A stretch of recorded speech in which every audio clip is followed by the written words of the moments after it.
pas ki hujan banjir ki, tidak Ji? Banjir Mi? Iya banjir nih. Banjir nih Mi? Iya. Jadi las bilang orang, oh naik air, begitu? Iya, menggora semua ada di depan rumahku Apa orang. tegora? Menggora, teriak. Iya, teriak. Teriak, apa nak bilang orang? Dia bilang, weh keluar ke bapak Arjun, bapakku itu. Dia bilang, keluar ki. Jadi keluar ki? Aku tidur terus bapakku, mamaku Ji keluar pintu dapur langsung. Itu rumah semua hanyut. Hanyut rumah? Iya, bambuku juga hanyut semua. Jauh Langsung dari masjid rumah tak? Iya, jauh, lumayan jauh. Sering rata Iya. saya mandi-mandi. Iya. Oh, jadi pas ki naik air dikasih bangun ki semua bapak tak? Iya. Tak?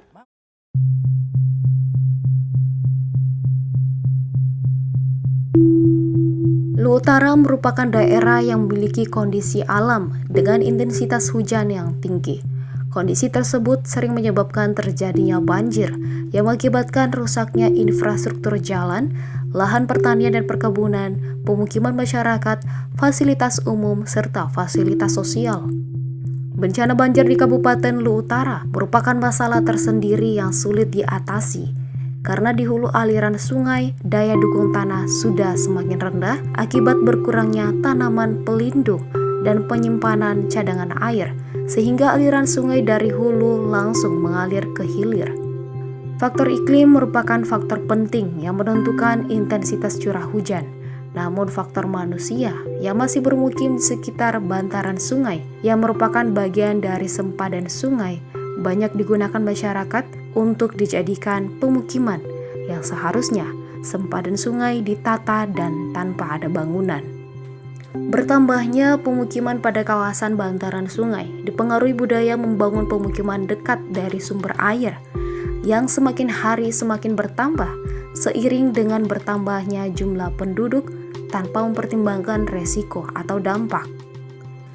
Pada kenyataannya hal tersebut bertentangan dengan peraturan yang terkait dengan pemanfaatan tata ruang khususnya sempadan sungai sebagai tempat permukiman.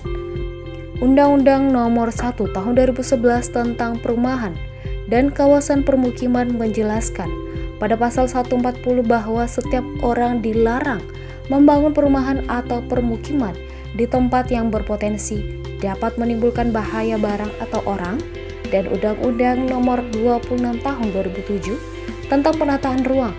Pada pasal 5 ayat 2 menjelaskan penataan ruang berdasarkan fungsi utama kawasan terdiri atas kawasan lindung dan kawasan budidaya. Selanjutnya pada Peraturan Pemerintah Republik Indonesia Nomor 38 Tahun 2011 tentang sungai juga menjelaskan bahwa seseorang dilarang untuk mendirikan, mengubah, atau membongkar bangunan-bangunan di dalam atau yang melintas sungai dan hanya dapat dilakukan setelah memperoleh izin dari pejabat yang berwenang, terutama di sekitar bantaran sungai yang termasuk dalam garis sempadan sungai.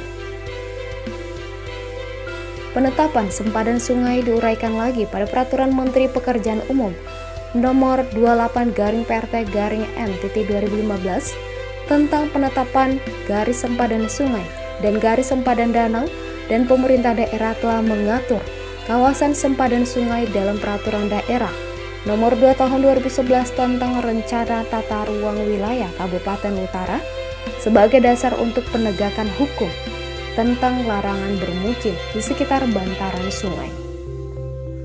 Dari penjelasan tersebut sudah jelas bahwa mendirikan bangunan di daerah bantaran sungai akan melanggar fungsi sungai sebagai kawasan lindung dan kawasan sempadan sungai, yang merupakan wewenang pemerintah untuk penyelenggaraan penataan ruang untuk mencapai tujuan dari sebuah kebijakan, yaitu mewujudkan rasa aman dan nyaman dengan memperhatikan aspek lingkungan dan aspek bencana demi terciptanya kesejahteraan. Sempadan sungai dari aspek bencana merupakan aspek yang menjadi perhatian peneliti. Terjadinya banjir bandang pada tanggal 13 Juli 2020 mengakibatkan jiwa yang meninggal dunia berjumlah 36 orang dan korban hilang 8 orang, luka-luka 58 orang. Dampak langsung banjir bandang terhadap permukiman adalah rumah rusak berat 1.005 unit, rusak sedang 515 unit, sedangkan rusak ringan 2.242 unit.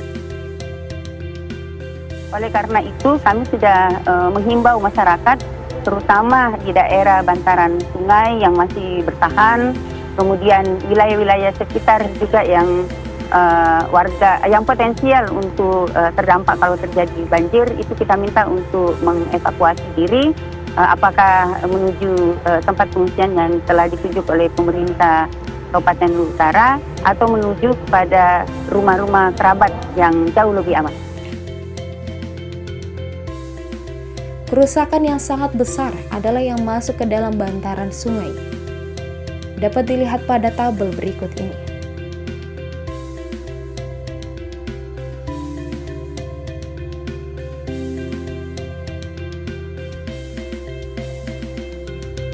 Dengan data tersebut menjadi dasar belum optimalnya penerapan Perda Nomor 2 Tahun 2011 tentang RT RW Kabupaten Luwu Utara, pemerintah Kabupaten Luwu Utara sebagai pembuat kebijakan dan pelaksana regulasi perlu terus melakukan sosialisasi tata ruang untuk memberikan pemahaman kepada masyarakat tentang bahaya yang dapat terjadi apabila bermukim di kawasan bantaran sungai, sehingga pemukiman dapat direncanakan dan dilaksanakan dari perspektif pembangunan tata ruang.